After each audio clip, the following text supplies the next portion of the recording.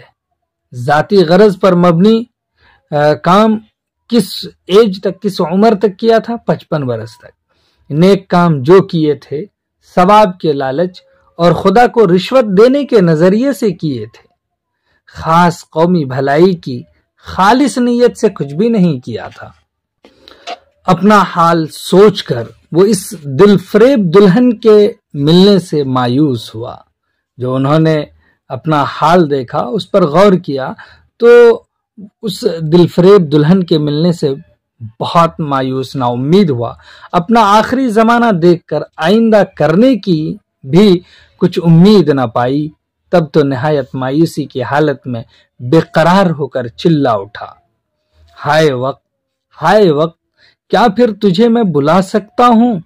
ہائے، میں 10,000 دینار دیتا اگر وقت پھر آتا اور میں جوان ہو سکتا۔